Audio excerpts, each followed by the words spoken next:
prazer receber você aqui, Gustavo. E já dei uma introduzida aqui para o pessoal sobre o que é que a gente vai falar, mas eu quero falar um pouco sobre você. E eu vou fazer só o primeiro, a primeira pincelada, mas depois eu queria que você contasse a sua história, até porque eu estou curioso sobre a sua história pessoal.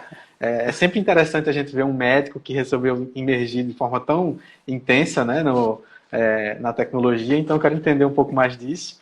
E, e aí, assim, gente, a gente trouxe aqui numa ponte muito boa que foi feita através do Bartolomeu, que já esteve conosco antes, com Gustavo, que está em Portugal, que mora lá desde 2014 e que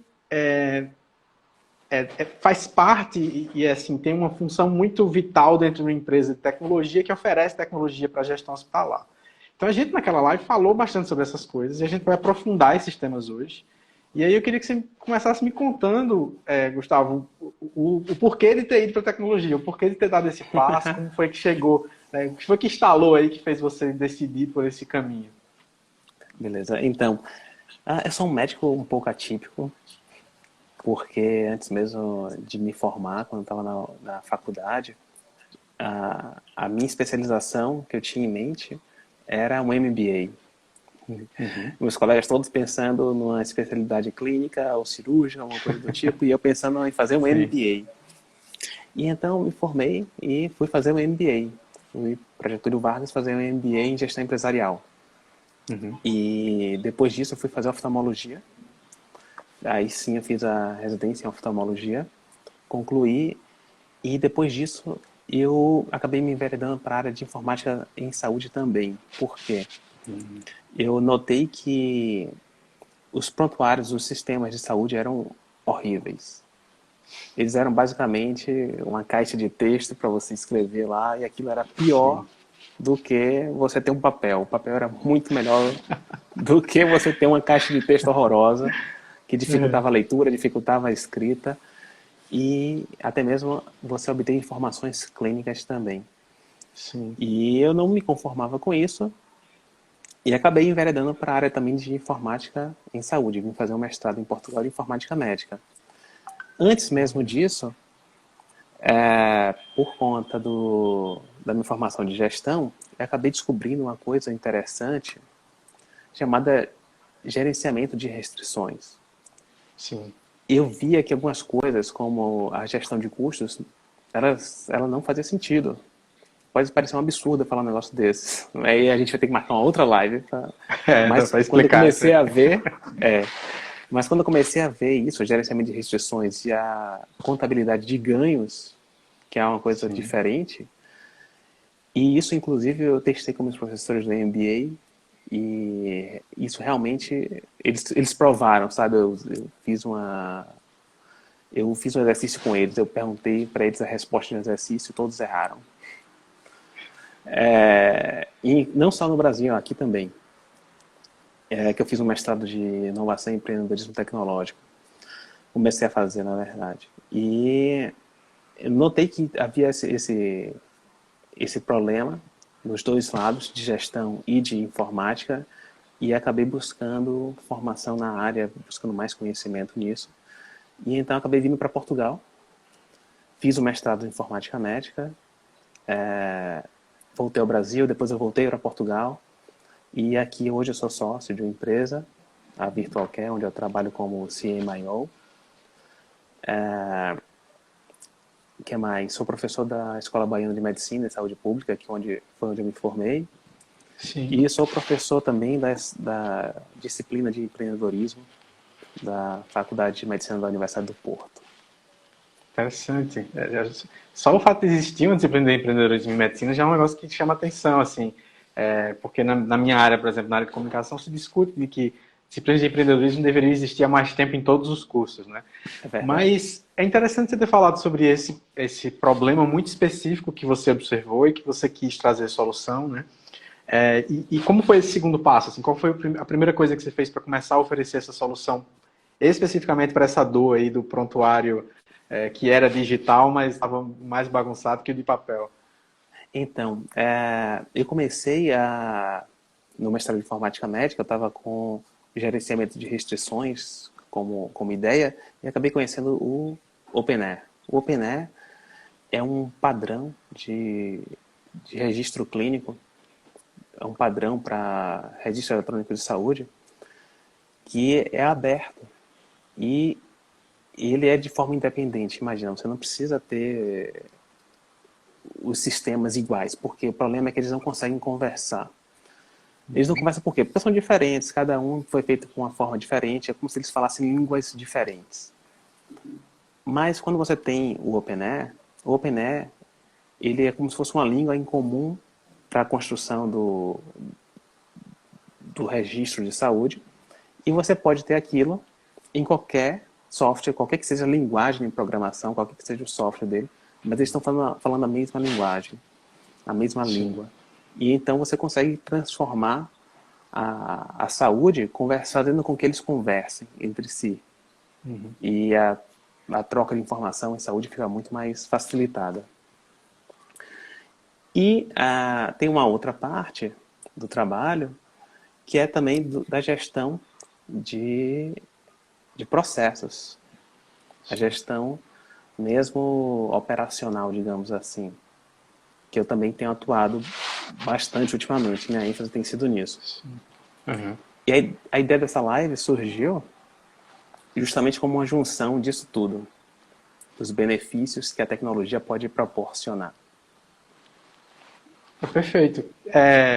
E aí, como é que você traz esse primeiro olhar para esses benefícios, assim, no sentido de chegou num hospital que talvez não tivesse nada implementado ou que tivesse um sistema de registro clínico, que a gente está falando de uma dimensão muito específica da prática de dia a dia do hospital, né? De registrar acompanhamento, de alta, de registrar todos procedimentos internos, e aí vai de muitas camadas diferentes, né, que podem ser afetadas no hospital. Mas aí um hospital te procura, por exemplo, porque está insatisfeito com o sistema ou que está falhando em alguma camada, né? O que é que você vai olhar primeiro para começar a trazer esses benefícios de usar, por exemplo, um sistema como esse?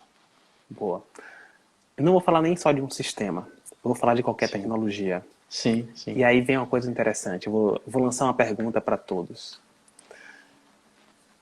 A tecnologia, ela traz benefícios somente se ela diminuir uma limitação significativa. Eu vou deixar isso como uma pergunta. Mas eu queria que a gente refletisse nisso. Por quê? Se a gente fala se somente se, essa é uma frase, essa é uma parte da frase que a gente tem que parar para pensar.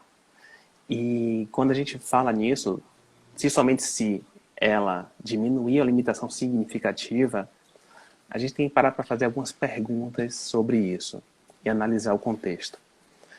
O que acontece? Hoje a tecnologia digital está em todo lugar e as pessoas estão querendo cada vez mais dela.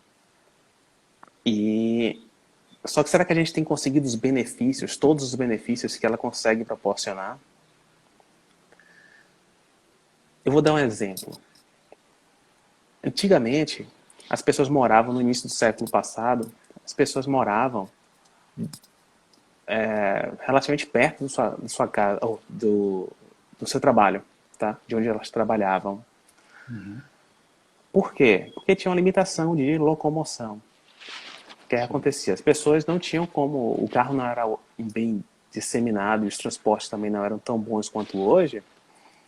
Eu lembro que tem umas áreas em Salvador, por exemplo, que eu sou de Salvador, em que hoje é como se fosse ali do lado, mas antigamente era área de veraneio. Era quase como se fosse uma viagem. E não digo nem só em Salvador, até mesmo a cidade vizinha. E hoje, com o carro, a facilidade de transporte, tudo isso, isso mudou. E então, antigamente, o que acontecia? No início do século passado, as pessoas moravam muito próximas do seu trabalho. E então, a gente teve o advento da tecnologia, que foi, no caso, o carro ou outro meio de transporte, que facilitou isso. Só que as pessoas conseguiam sobreviver sem isso. Elas viviam sem os carros. Elas resolviam os problemas delas. Elas tinham limitação, mas elas tinham regras e procedimentos que conseguiam utilizar para diminuir para conviver com essa limitação. Então, o que acontece hoje? Com o advento do carro, a gente não tem mais essa limitação e a gente consegue desenvolver novas formas de morar, novos locais onde morar. Eu já morei em Salvador e trabalhava em uma cidade no interior, logo depois que eu me formei, que ficava a 56 quilômetros de distância. E eu ia e voltava todos os dias. É uma diferença bem, bem grande. O mesmo a gente tem que fazer hoje com as tecnologias, mas é engraçado que parece que a gente não tem feito isso. Por quê? Eu vou dar um exemplo fora da área de saúde e dentro da área de saúde. A gente tem não sei se a maioria já ouviu falar disso, de MRP e ERP. O MRP surgiu na década de 80 para resolver um problema de cálculo de materiais, de produção. O que acontecia? Antigamente tinha umas 20 pessoas dentro de uma sala imensa, pelo tamanho dessa sala aqui, para calcular isso, e eles faziam pedidos e planejamento da produção uma vez por mês, em torno disso, porque as pessoas tinham que calcular, várias pessoas para calcular essas coisas lá. Imagina calcular o número de peças para diversos pedidos, isso demorava, para uma fábrica grande, sei lá, imagina, demorava uma eternidade. Por quê? Porque não tinha computador na época para isso.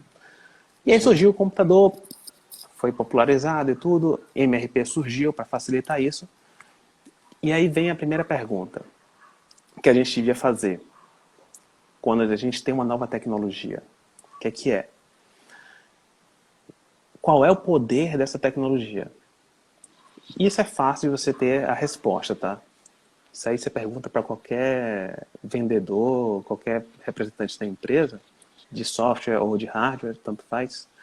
Ele vai saber responder e você vai ter um problema que é, na verdade, fazer com que ele pare de responder.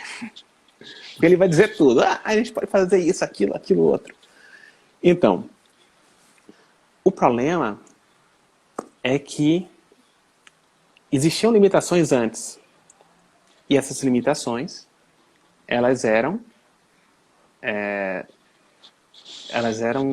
as pessoas lidavam com elas, tá? Elas sabiam contornar essas limitações. Então, tem um poder grande e, por exemplo, o software que a gente tem hoje para gestão de clínica, qualquer coisa do tipo, gestão de agenda médica, por exemplo. Pô, tem um poder incrível, é muito melhor do que você ter um papel lá. Você pode calcular várias coisas, fazer um levantamento de quantas consultas foram canceladas, quantos espaços, quantas vagas ficarem abertas e tudo. Mas será que a gente tem usado isso da forma como a gente devia para maximizar o nosso serviço de saúde? Então, a primeira pergunta que deve se fazer é: qual é o poder da tecnologia? Sim. Aí a gente vem para a segunda pergunta. Qual é a segunda pergunta? Qual é a limitação que ele consegue contornar? Que ele diminui? Qual é a limitação que essa tecnologia nova que ela diminui? Se a gente for parar para ver a história do MRP e do ERP, no início dele, o ERP, o que acontecia? As pessoas não tinham o resultado que elas esperavam disso. O que acontece? As pessoas compravam, faziam investimentos imensos nisso, o software custava uma fortuna na época, ainda hoje é caro, mas na época era ainda mais caro, e as pessoas compravam aquilo na esperança de aumentar os seus resultados e tudo, mas não conseguiam o resultado que elas esperavam. E aí, de repente, começava um a olhar para o outro e dizer assim: olha, pô, a gente não está conseguindo ter o resultado. Como é que é isso? O que está acontecendo? E aí, sai um novo software, sai MRP2, depois sai ERP. E aí as pessoas vão lá, compram e não tem o resultado. O que estava acontecendo? Bom, as pessoas tinham limitações antes, e elas tinham procedimentos, tinham regras para contornar essa limitação. Mas depois que você inseriu a nova tecnologia, as pessoas continuaram com os mesmos procedimentos, com as mesmas regras que existiam antes. Sim. E aí, o que é que acontece? Será que a gente vai conseguir obter todos os benefícios? A gente vai conseguir extrair todo o potencial de uma tecnologia se a gente mantiver as mesmas regras, os mesmos procedimentos?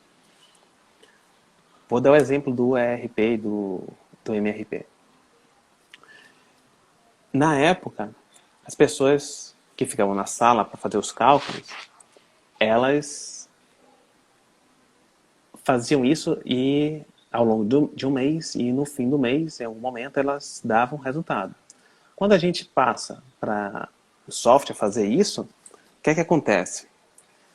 Aquilo consegue fazer o cálculo que essas pessoas faziam, essas 20 e tantas pessoas faziam, consegue fazer isso em uma noite.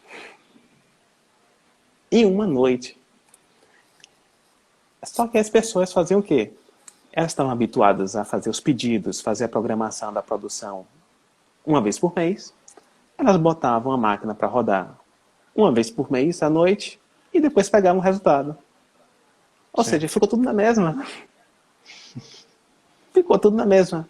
Ah, mas as pessoas que estavam lá foram embora, tal, diminuiu o custo por causa disso. Tá, você desempregou as pessoas e, além do mais, fez um investimento imenso. Ou seja, ficou elas por elas.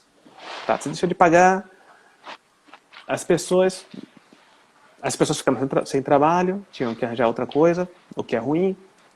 Mas, em termos financeiros para a empresa, acabou ficando elas por elas, ou talvez até pior, porque tinha que manter a máquina, tinha que ter um investimento alto. Ficou, no mínimo, elas por elas. E aí você bota para rodar a mesma coisa, continua do mesmo jeito, não teve mudança nenhuma. E o que é que poderia ser feito? A partir do momento que as pessoas começam a fazer aquilo uma vez por semana, você consegue reduzir o tempo de entrega dos produtos, consegue reduzir o nível de estoque, e inclusive de estoque de work in progress, de trabalho em andamento lá. Você consegue reduzir aquilo em pelo menos um quarto.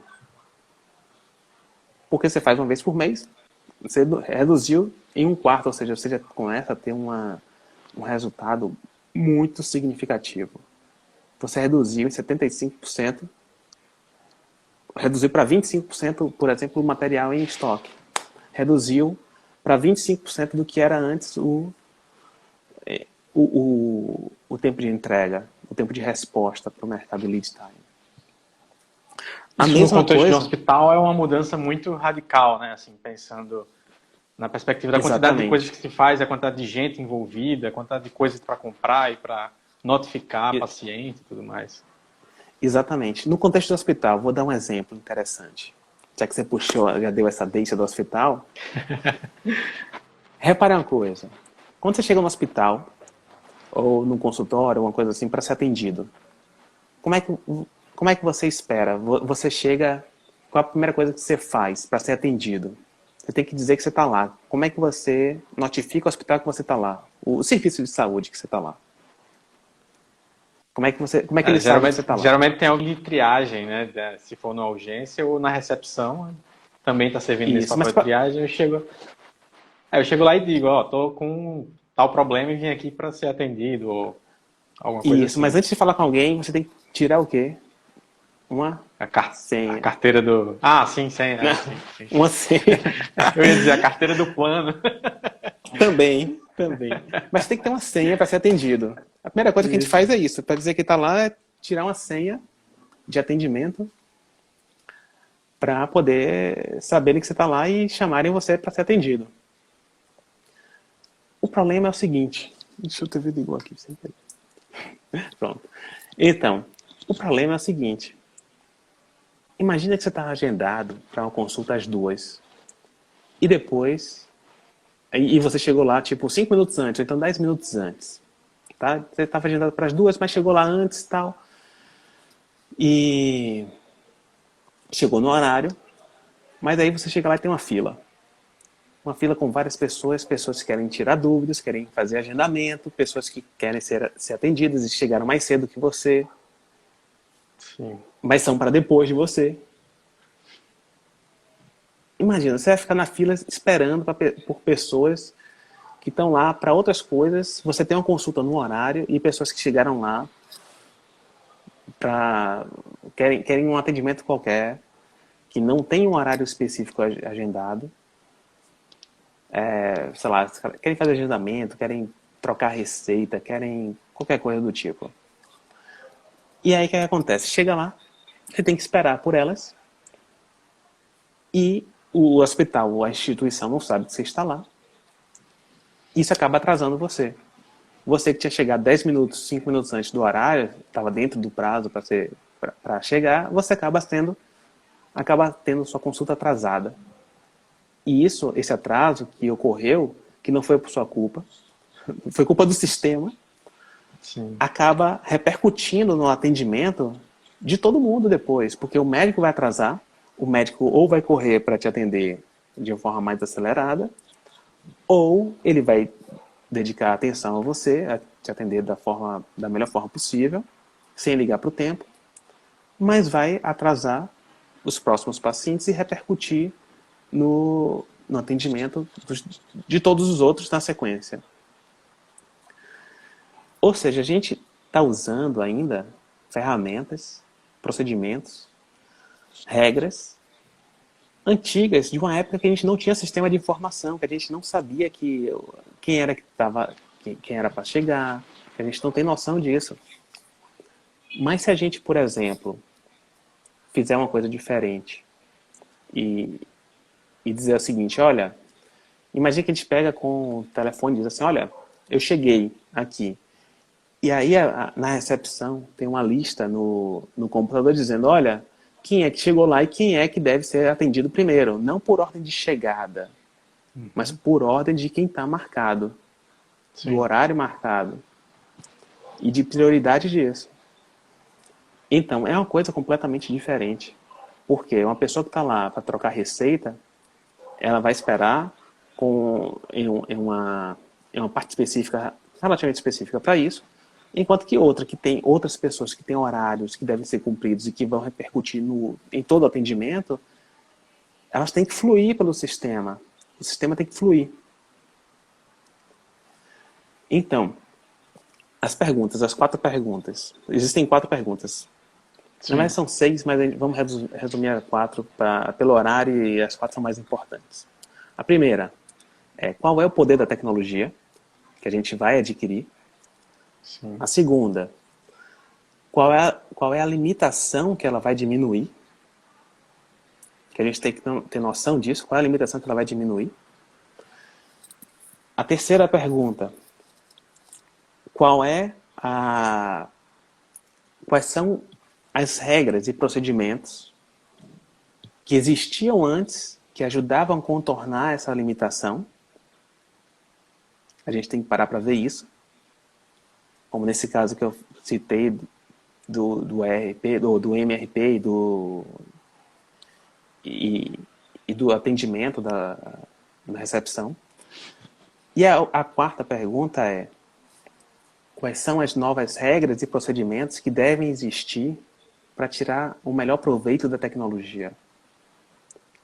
Uma vez que a gente insere uma tecnologia, a gente tem que identificar o que é que existia antes por trás disso e mudar as regras e procedimentos, melhor, a gente tem que analisar as regras e procedimentos que existiam para contornar a limitação, só que uma vez que essa limitação não precisa mais existir, a gente tem que se adaptar ao novo contexto para a gente tirar melhor proveito da tecnologia e fazer o melhor uso dela em relação à limitação. Essa limitação não precisa mais existir, ou seja, a gente não precisa mais daquelas regras. Só que as pessoas não param para pensar nisso, não param para pensar nas regras, nos procedimentos que existiam por causa da limitação. E se a gente fizer isso, a gente vai ver, olha, isso aqui não faz mais sentido, a gente precisa de uma nova forma de atuar, de uma nova regra, de um novo procedimento com essa tecnologia nova, porque ela nos proporciona uma vantagem muito grande. E é interessante a tua fala, porque além de eu perceber que ela tem muita interdisciplinaridade, né? Tem muito de gestão de projetos, gestão de produção nessa lógica toda, Exatamente. né? Da teoria das restrições e tal. Mas, ao mesmo tempo, eu fico lembrando de muita coisa que você passa em situações de atendimento clínico, médico, hospitalar, que você, quando tem esse olhar um pouco mais analítico, você começa a perceber, talvez seja por causa disso, daquilo outro e tal. Mas me conta um exemplo para a gente amarrar aqui o nosso conteúdo hoje, que já está tão rico, de alguma situação específica que passou por esse processo, assim, dessas 4 perguntas e de soluções que você conseguiu trazer. Eu sei que você atende, através de sistemas que a Virtual Care oferece, você atende redes e hospitais especificamente já em Portugal, mas algum caso específico assim que estava truncado um certo processo e a tecnologia, seja usando sistemas ou cloud, ou seja o que for, trouxe benefício direto e conseguiu diminuir essas limitações. Tá. Existem vários casos desses, só que o problema é que a gente tem que pensar nas regras e procedimentos também, Sim, não só na tecnologia. sim, sim. E aí, o que acontece? Quando a gente utiliza, por exemplo, a gente tem um software de obstetrícia, o Obscare. Ele foi adquirido para o país inteiro. Olha, A licença foi adquirida para o país inteiro, para os hospitais públicos do país todo aqui.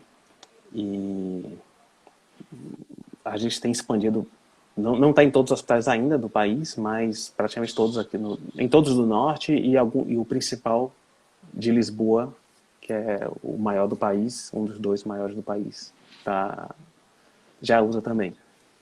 E então, a gente consegue, a partir disso, a gente leva uma nova tecnologia, esse software, só que esse software, uma das grandes vantagens que a gente tem é que ele não muda só, ele não ajuda só na parte tecnológica, digamos assim, na parte de software.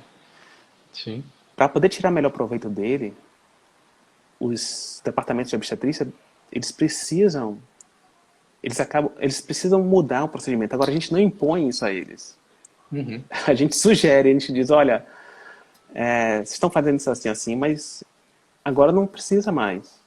Vocês não precisam fazer dessa forma. Porque senão, o que acaba acontecendo? Se você reparar, o software hoje é o maior caso de burocracia, é o maior exemplo de burocracia de uma empresa. Mas A você gente tem quer que fazer preencher, né?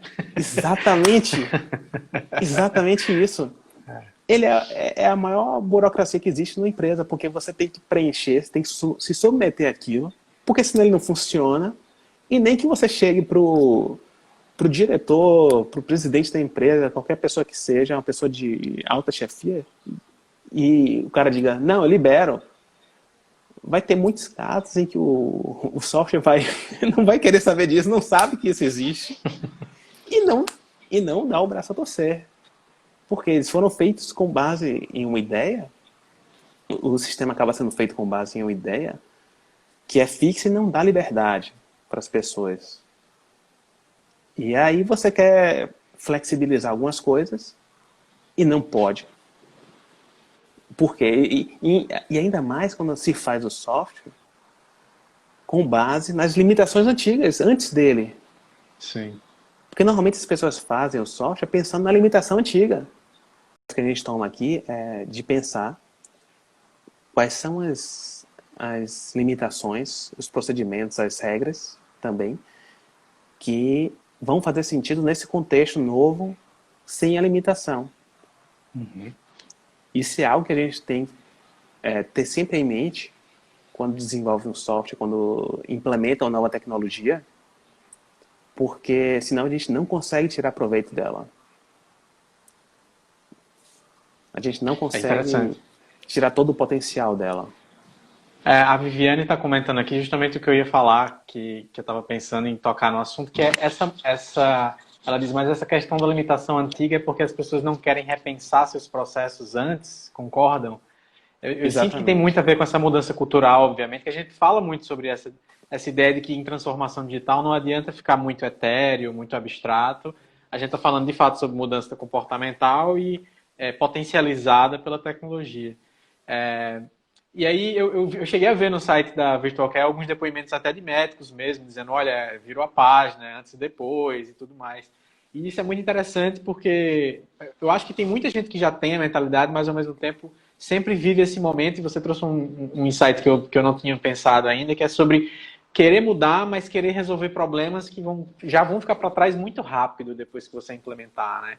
A questão é o que potencializa, é para onde a gente pode ir daqui para frente, né? Faz muita diferença. Exatamente. Exatamente isso. E aí que entra, e isso daí é a forma que a gente tem do gerenciamento de restrições, de pensar. Por quê?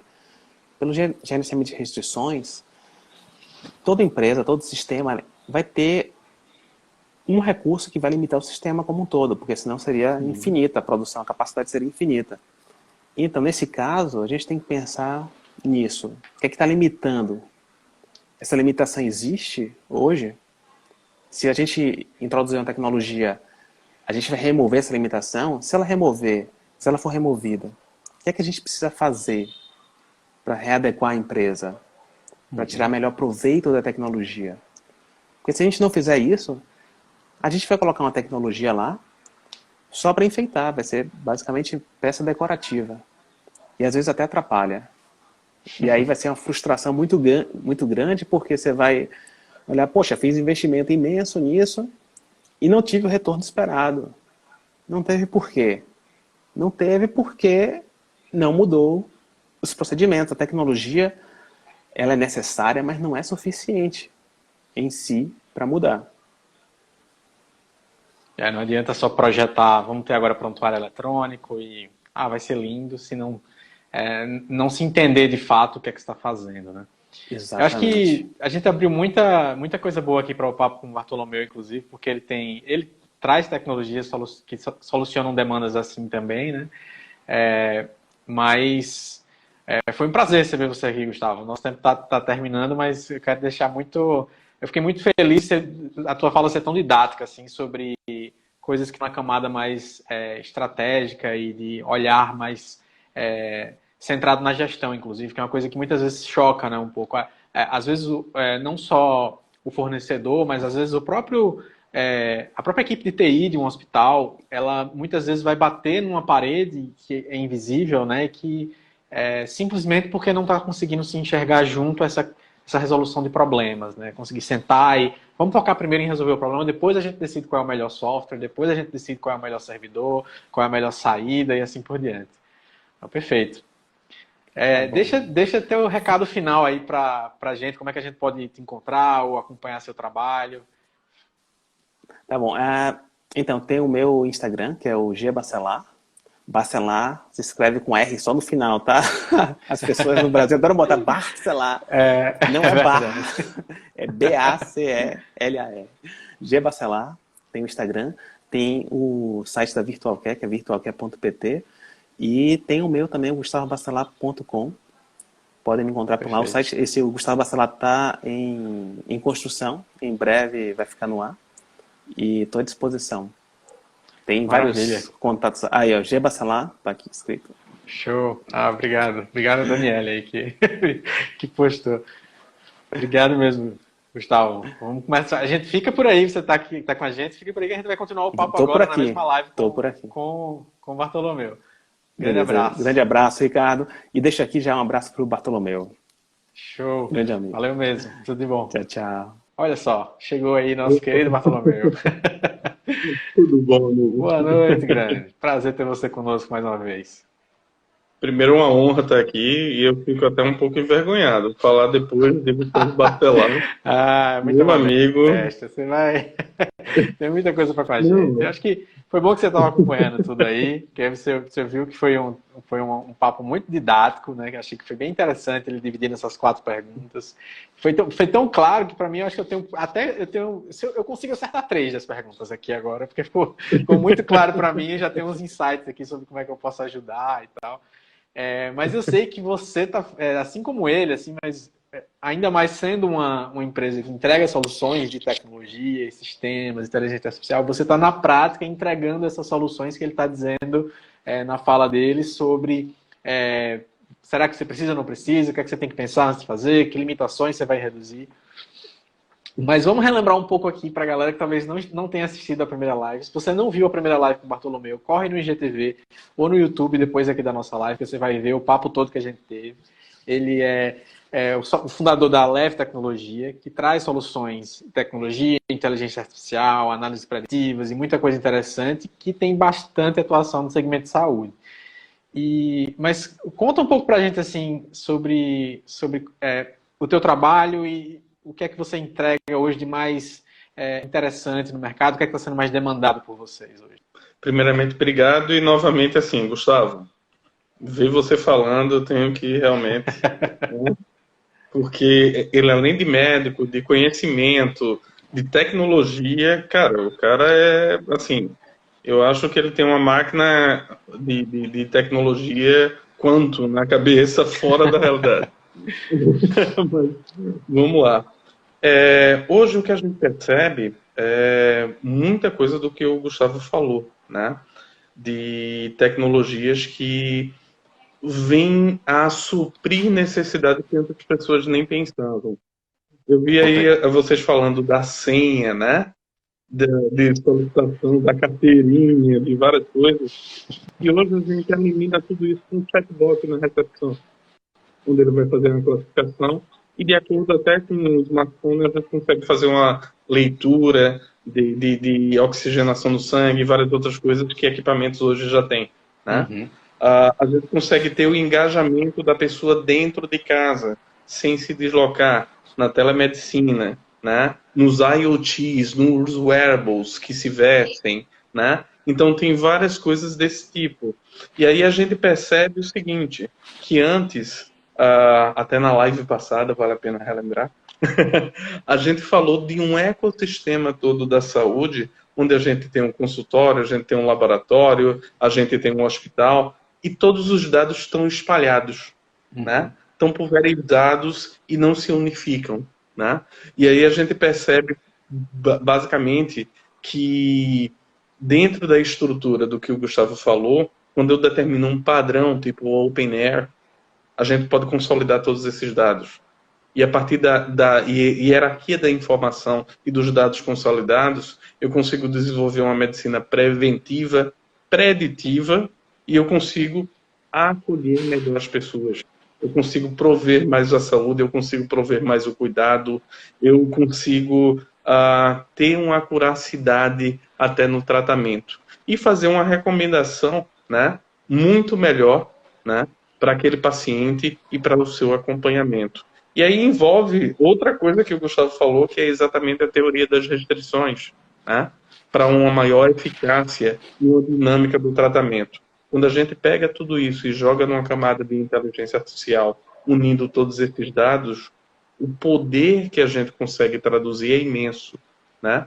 Tem uma informação, eu até queria passar aqui para vocês rapidamente, que, por exemplo, hoje já se tem um dado que a cada 2 anos ou 24 meses, os dados do mundo dobram, né? Hoje, para um médico se manter atualizado, ele tem que ter uma leitura contínua de 29 horas das literaturas que estão saindo. É impossível, né? A gente tem 17 anos do tempo para traduzir a ciência em prática, né?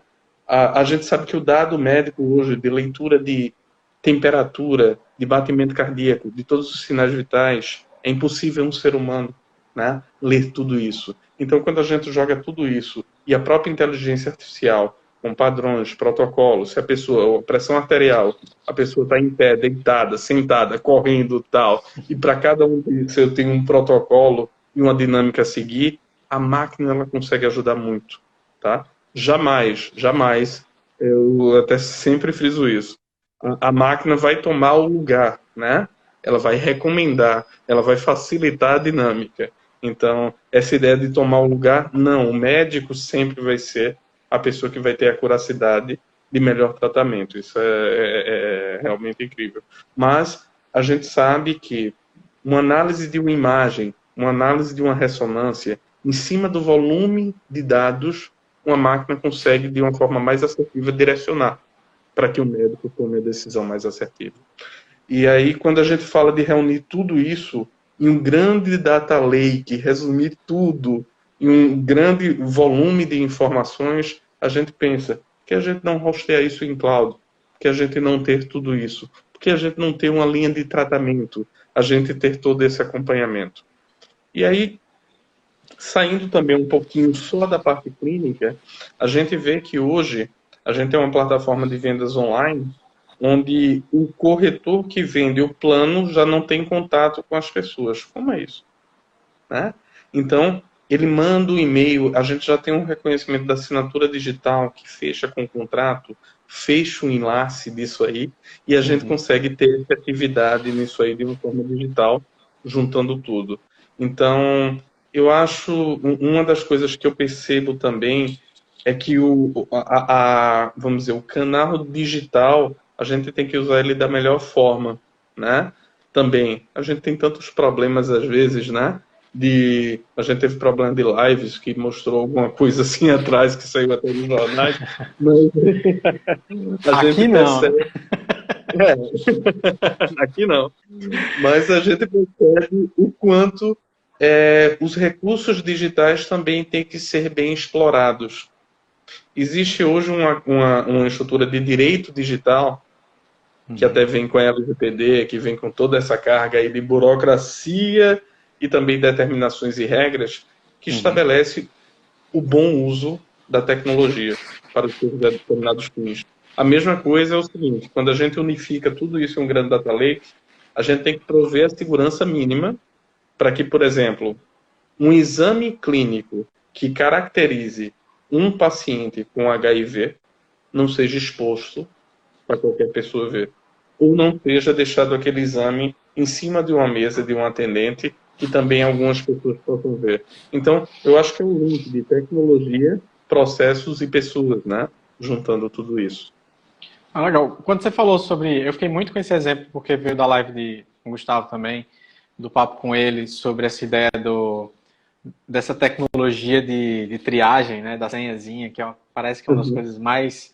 Eu fico imaginando muito as solicitações, né? Não, mas o que eu preciso é de um sistema de triagem, o que eu preciso é de um sistema de senha.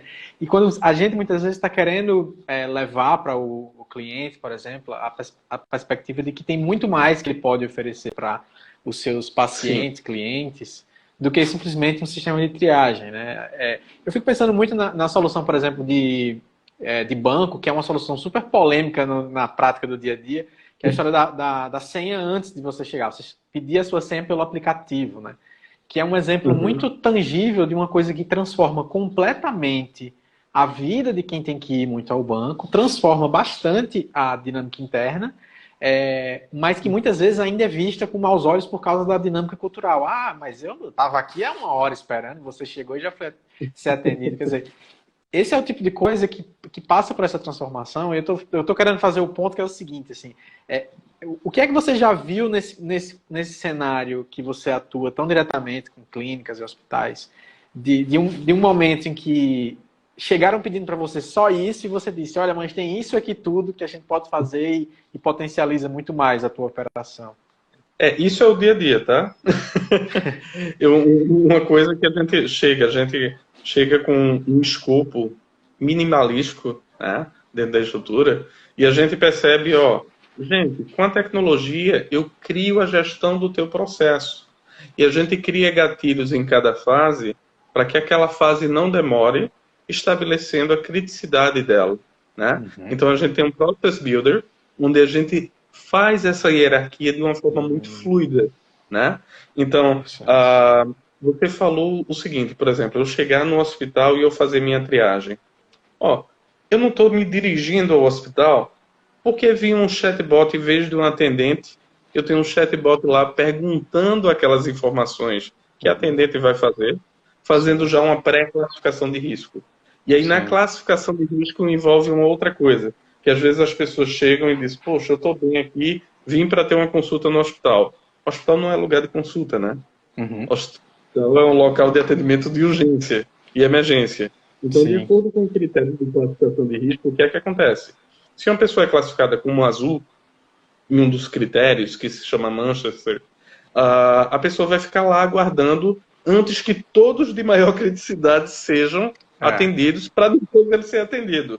E às vezes as pessoas reclamam, puxa, eu cheguei aqui, estou há 2 horas.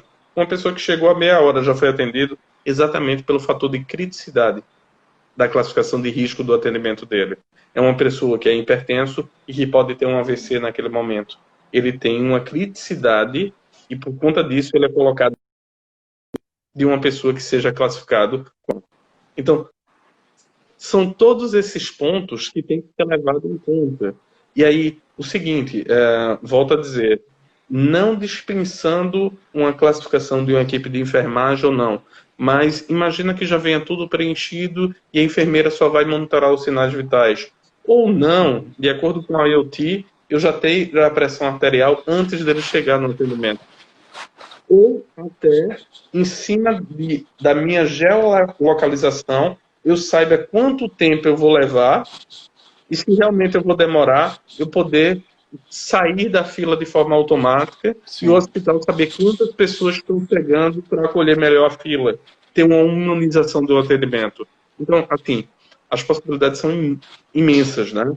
Eu costumo dizer, eu acho que eu falei na live anterior, a minha referência é muito baseada na Kaiser Permanente. E aí, quando a gente pensa na Kaiser Permanente como modelo de tecnologia voltada à saúde e voltada à humanização das pessoas, o mindset, a janela abre assim, você vê uma régua muito alta frente ao que a gente tem, né?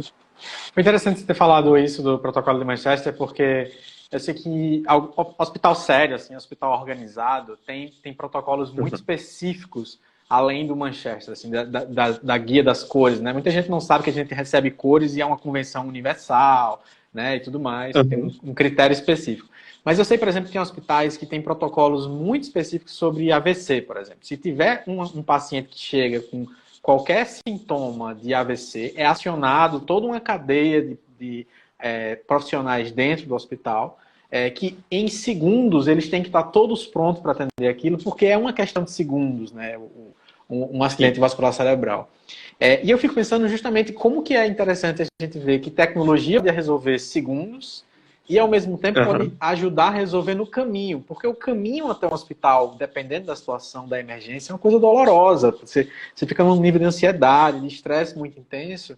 E que se você sabe que porque você apertou 2 botões no chatbot, por exemplo, como você falou, você vai chegar no hospital e já vai ter gente preparada para receber essa situação tão séria, né? Talvez sem nem você saber, né? Só pelo que você colocou dos sintomas já fique claro, né? Muda muito. Muda não só a perspectiva do hospital em receber, mas muda também a tranquilidade da gente no caminho, né? Pelo menos a gente espera que funcionando perfeitamente seja assim, né? Sim, imagina, eu vou fazer um comparativo com a Fórmula 1, né? Sim, Antes do carro parar, ele já sabe a pressão do pneu, o quanto ele está gasto, qual o calor do motor, todas as informações como? Perfeito. Com IoT o carro. E aí, quando ele para, lá naquele momento, a troca de pneu e a troca para ele voltar para a corrida tem que ser imediata. Então, quanto menor o tempo, melhor. E aí você falou, imagina uma pessoa com diabetes crônico, né, que tem os sinais monitorados de glicemia e que também tem problema cardíaco, né? Então, quando ele chega, aí eu vou dar um preâmbulo dos hospitais da Kaiser Permanente. Ele já verifica, já passa o monitoramento de sinais vitais, já diz quais são os medicamentos que aquela pessoa tem interação medicamentosa ou alergia, né? Porque o que é que acontece? A maioria dos locais, a pessoa chega com dor e a primeira droga que injeta é o quê? O dipirona, né? E aí, de repente, a pessoa tem alergia à dipirona. Então, a pessoa começa a ter interação medicamentosa e inchar. Então, imagina que ele vai ter um protocolo adequado para aquela pessoa, né? E aí envolve tudo que o Gustavo falou, né? Do conhecimento do OpenAir, do protocolo exato para aquela pessoa em específico. E quando a gente reúne tudo isso, a gente vê o estado da arte. Eu falei do processo de uma pessoa com diabetes, e aí ele chega lá, o médico já vê os sinais vitais, já vê a última interação, já vê a última interação com outro médico, tudo acompanhamento. e aí o atendimento se torna mais assertivo. E aí é quando a gente consegue estar no estado da arte, da tecnologia, voltada à pessoa e voltada ao processo. É, fantástico. E no começo você falou sobre o Data Lake, e ele no final das contas acaba sendo esse repositório que é muito mais do que só um repositório, né? Ele pode transformar todas as dinâmicas, porque a análise de dados está acontecendo constantemente, e que inevitavelmente no contexto que a gente está hoje é essencial que ele seja, principalmente como a gente está agora, né? Em que várias equipes de hospital, principalmente administrativas, passaram a atuar só em home office e que teriam que continuar tendo acesso, né? Precisam continuar tendo acesso aos dados e fazer o tratativo de dados e assim por diante. E é essencial pensar que isso tem que rodar em nuvem, que tem que estar com o parceiro certo para fazer isso, né? Sim, e aí eu coloco o seguinte, você foi cirúrgico até, amigo. A informação, a pessoa passa em um determinado hospital, passa em um determinado consultório, passa em um determinado exame. Estão todas desconexas, né? Imagina que a pessoa identificou que é um diabético, que é um cardíaco em uma das passagens, e essa informação não chegou para o usuário unificado. Então, o Data Lake, em sua essência, ele tem exatamente o acompanhamento longitudinal daquela pessoa, daquela vida. E aí você consegue, em cada uma das informações por onde ele passou, ter isso concentrado com assertividade na decisão. E até evitar exames e procedimentos invasivos de uma coisa que a pessoa já fez. Né? Sim, sim. Então, isso, eu posso dizer que a tecnologia vem para somar. Muitas vezes as pessoas ficam com um certo receio de expor as informações, mas principalmente em registro eletrônico da saúde, onde a gente tem esse data lake com inteligência, com certeza a gente está provendo longevidade, né? Sim. E longevidade saudável, né? Fantástico. Com controle, né? E com esse acompanhamento. Fantástico, fantástico, Bartolomeu. Cara, que papo incrível que a gente teve aqui hoje, com duas pessoas que entendem muito da área e que trouxeram muita informação para a gente. E como eu falei no comecinho, aqui de repente pela metade, a gente trouxe esse papo hoje sobre jornada na saúde, mas a gente já vem falando sobre isso faz um tempo, então a gente já teve uma outra live com o Bartolomeu que está disponível no nosso GTV, no YouTube, e a gente lançou também recentemente um novo e-book falando sobre as tendências relacionadas a esse momento que a gente está vivendo, sobre como que todos os segmentos que a gente tem hoje na sociedade, indústria, saúde, finanças, comunicação, como eles podem se transformar de forma otimizada. E tem um capítulo específico sobre saúde. Então vale a pena você acompanhar lá. Assim como vale também, né, deixando aqui já a minha deixa final aqui, que se você tem interesse em saber como que um data center pode te ajudar a ter infraestrutura certa para você rodar sistemas em contextos assim, ou ter o seu data lake que permita acesso em nuvem para toda a equipe e tudo mais, acessa lá rosdime.com.br, né? E tem alta disponibilidade, né? Quando a gente fala em cloud, a pessoa falando de alta disponibilidade, né? Perfeito, e com redundância e com segurança, para não ter problema com nenhum tipo de ataque, nada desse tipo. Você pode acessar rosdime.com.br, bater um papo lá no chat que a gente tem para falar com um especialista. É isso, Bartolomeu. Muito obrigado pelo seu tempo, meu caro. A gente deixa Eu que agradeço e agradeço assim, Ricardo, porque você sempre consegue conduzir de uma forma muito fluida. A gente fica muito à vontade com a sua condução e eu agradeço bastante. Obrigado, e obrigado pelo convite novamente. Maravilha. Olha, Jean, desculpa não poder responder, chegou bem no finalzinho, mas manda a tua pergunta lá no inbox do Bartolomeu, que eu tenho certeza que ele vai ter um prazer em responder você, tá bom? Valeu mesmo, gente. Obrigado. Abraço. Tchau, tchau.